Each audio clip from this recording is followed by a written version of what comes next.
नाशिकच्या I T कंपनीतील महिलांच्या लैंगिक शोषण प्रकरणामध्ये एका विशिष्ट हॉटेलमध्ये या महिलांना घेऊन पार्टी केली जात होती आणि त्याच ठिकाणी या संबंधितांकडून महिलांना फूस लावली जात होती।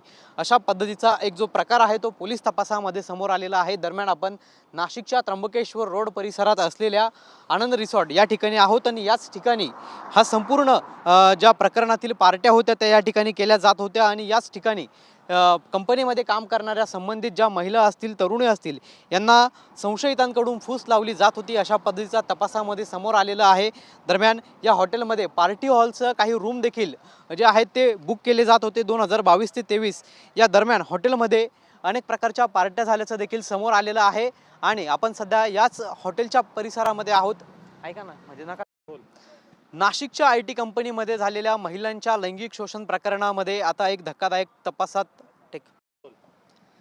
नाशिकच्या आय टी कंपनीतील महिलांच्या लैंगिक शोषण प्रकरणामध्ये एका विशिष्ट हॉटेलमध्ये पार्ट्या केल्या जात असल्याचं समोर आलेलं आहे। दरम्यान याच प्रकरणामध्ये आता SIT कडून नाशिकच्या त्र्यंबकेश्वर रोड परिसरात असलेल्या आनंद रिसॉर्टमध्ये झाडाझडती घेण्यात आलेली आहे आणि या ठिकाणावरती एक रजिस्टर देखील ताब्यात घेण्यात आल्याची माहिती मिळालेली आहे। दरम्यान या रिसॉर्ट हॉटेलमधील काही कर्मचारी असेल, त्याचबरोबर व्यवस्थापन असेल, यांची देखील कसून चौकशी करण्यात आलेली आहे। या हॉटेलमध्ये रात्री उशिरापर्यंत पार्ट्या ज्या आहेत त्या सुरू असल्याची माहिती जी आहे ती SITच्या तपासामध्ये समोर आलेली आहे।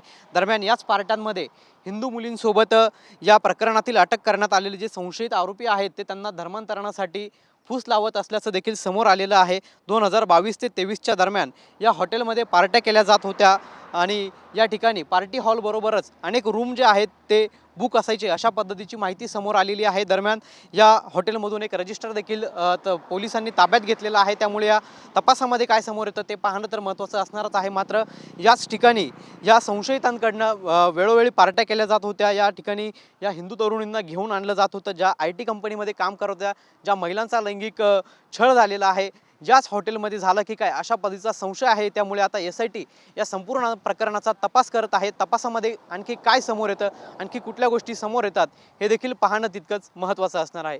कॅमेरा पर्सन जगदीशसह पवन येवले, TV9 मराठी, नाशिक।